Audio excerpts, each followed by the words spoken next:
I'm John, and I'm from Bad Cat, and I'm here with Jaco and James. James is the background singer for Miley Cyrus. Yeah. And Jaco plays guitar, and he is here to talk about and play the Lynx 50. Well, I love the Lynx 50. You don't have to lie, man. Okay, it's crap. Don't get it. No, I love the Lynx. It's awesome. James first came to me, what, 3 years ago now? Begging. 4 years ago? Begging. It's been a while. Four, maybe even 5 years ago. And actually, at that time, several other companies were having us check out their amps and whatnot. And as soon as we plugged in, we were like, wow, this sounds like a record instantly. Like, it was huge and massive. So me and Jamie, the other guitar player for Miley Cyrus, we plugged them both in stereo, and then everybody was like, guys, can you please turn down? But the mixer was like, oh my gosh, this is amazing, and since then we've been exclusively using Bad Cat on all our records and all our recordings. Well, everything I've been doing, which is sounding awesome. Well, Jamie also too has been using Bad Cat with American Hi-Fi. Yeah, totally. Stacy. Yeah, they love it. Even Stacy owns a Black Cat. Sort of Yep. Actually, I just saw him yesterday, and he was saying how on the new Hi-Fi record they're using, and he's like, dude, it sounds sick. Sick in a good way, obviously. He was just telling me that you can make the Wildcat into a lighter amp head now. Yeah, a little bit lighter head. Yeah, we could do that. It's a lot bit lighter, a lot bit smaller, easy to carry around. Yeah, we've been playing a lot with a lot of different woods and things. And for the heads, it was just a no-brainer to go into the Italian poplar. Make it What do you call it? Italian poplar. That's the head case? Yeah, that's the wood it's made out of. This is new Nice. band. New Italian band. Check Italian out my poplar. new band, the Italian Poppers. Here's a new Paquito. He's a little smaller. A little bit smaller, fits a lot better on the large 112 extension cabs now. Instead of just equal length, it's just a little bit in, so it looks. And it's looks a lot lightweight, nicer. right? It's lightweight, That's the most lightweight. important. Everybody wants lightweight. I think it's 7 pounds lighter than the 7 pounds lighter. head shell. Yeah. And of If course, you're a skinny rocker like me, you can't hold up too much weight. Another thing that when Jaco and Jay were playing the Lynx 50 and things, they also got Jaco plays the Wildcat, Yeah. and Jamie plays the Black Cat. And when I went down to the first time for their sound check, I thought, Miley Cyrus, young girl music. Wrong. I mean, Miley is a rocking girl. The band just rocks. That's a rock and roll act. Yeah, it's I pretty was fun. really impressed with the guitar playing and the overall sound of the band. It was really cool. Yeah, it's fun times. Jaco's dad is a pretty amazing player too. Oh, They most stopped by definitely. the NAM booth Yep. for 4 days. Give him My some dad props. can rock. Jaco Who? Caraco. And who's he played for? Well, he's played for everybody, but most recently he was playing for Fear. I think, didn't you see him at the Warped Tour or something? No, I didn't know. My dad's, living out all of the dreams, rocking out still, which is pretty cool. I went to see him play, and he takes all these shredding solos, and all these, 20-year-old kids in the crowd start doing this, which is, the ultimate shred symbol. Give some. Where are we starting out here? Oh, we're on full rock.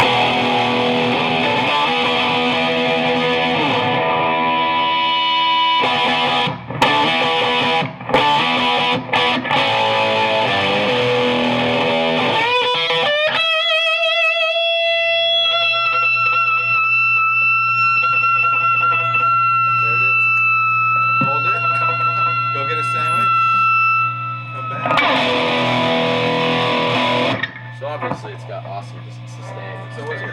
On the dirty channel, it is gain, which is self-explanatory, right? Edge, which is sort of like a pick attack. Kind of It's like a pick attack also too. I also describe it as a tone on the gain structure.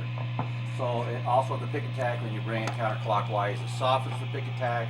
When you go clockwise, it sharpens it up. So for drastic measures. Yeah.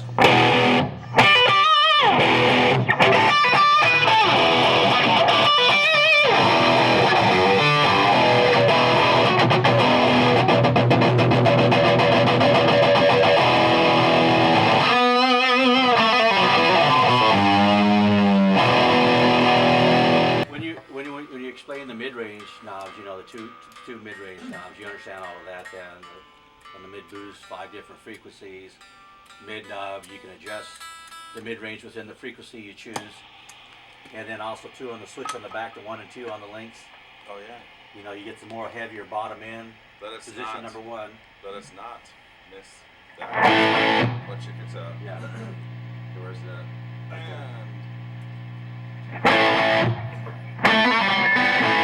It's off. Okay. Well, it's yeah. And what are we flipping right now? There's a cap in there, right? That gives you. Yeah, we put 2 sets of phase inverter caps in. In position 2, it's a smaller cap, so you have a tighter feeling on the bottom end. When you go to position 1, it opens it up. It gives you a more bottom end feel. So depending on the guitar, the sound that you want to get out of the amp, you can have another tonal variation out of the position 1 or 2.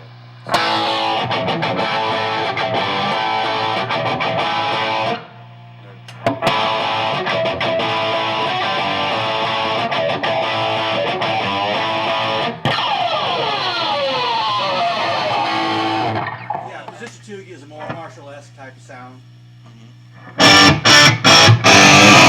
I was always a Marshall guy growing up. I played a lot of Marshalls, and then as soon as I switched to this, I was like, oh my gosh, this sounds better than my Marshall.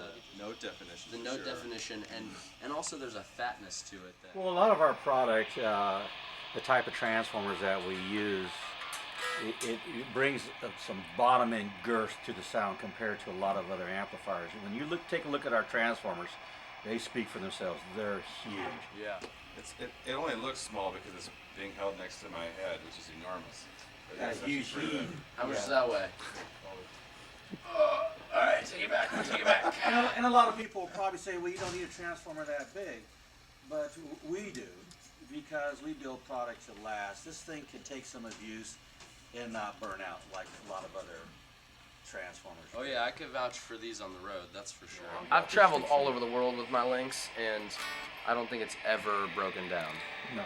I mean, sure, I've blown out some tubes or something, but even last year, I think it was last year, I was cruising all through South America, where it's, I guess, some of the worst conditions for musical equipment or technology at all, because it's hot and humid, it's pouring rain, then it's super dry, and then it's back to pouring rain. But it never broke down. When I got back from the road, some of the parts had been rusted that I had to clean off, but the amp, you know, the inside, everything was perfect. So then we got this mid and then this mid boost, right? And these affect each other, right? Correct. You want to be the knob turner? I'll be the knob turner.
I guess the thing that's so cool is you can sound modern and you can sound vintage in the same amp. You know? Yeah.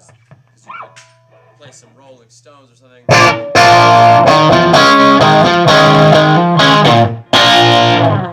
you know,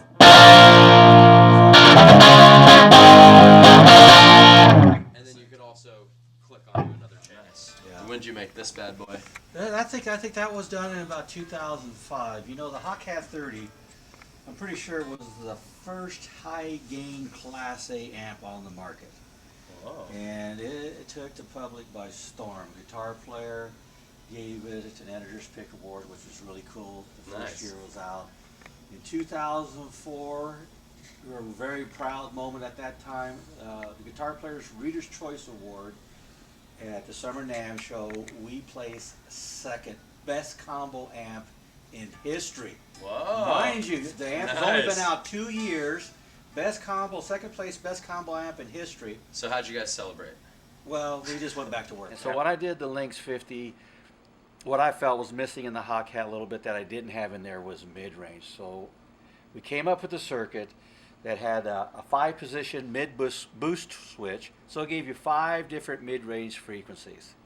And then you had a mid-range knob to dial the mid-range within that frequency. So that added a lot to that preamp and to the overall sound. And then when I took it to 50 watts, it put more voltage on the tubes, so I gave a little bit edgier sound and became a very popular amp itself. It's very still popular to this day, as well as the Hot Cat 30 and 30R. A lot of alternative rock bands use the Lynx 50, some country, a lot of Christian rock bands.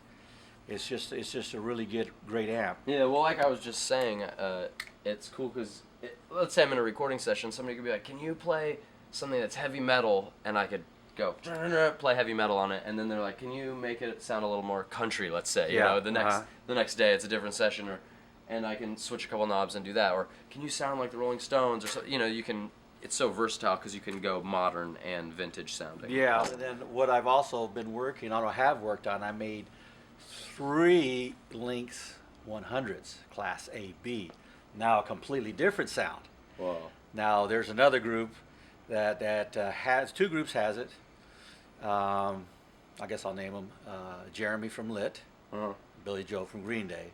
Both those guys are playing the Lynx 100 ABs. And what's the difference between that and this? Well, that's the Lynx 50 is a Class A, so it's still that smoother gain structure. Where the Lynx AB is a little bit stiffer, a little edgier, so you can't get into that metal realm. Cool. You know, but it's got some thunderous power behind it. Nice. It's just really cool. The thunder. Yeah. Its bottom is tighter and it's bigger sounding, but I still think the Lynx 50 has more note definition. Yeah, I think it's because I don't know. You know, there's always the pros and cons about Class A, Class AB. You know, as long as the person likes what they're hearing, you know, you care less if it's a Class A, Class AB. As long as they love it, they get inspired by it, then that's the amp for them.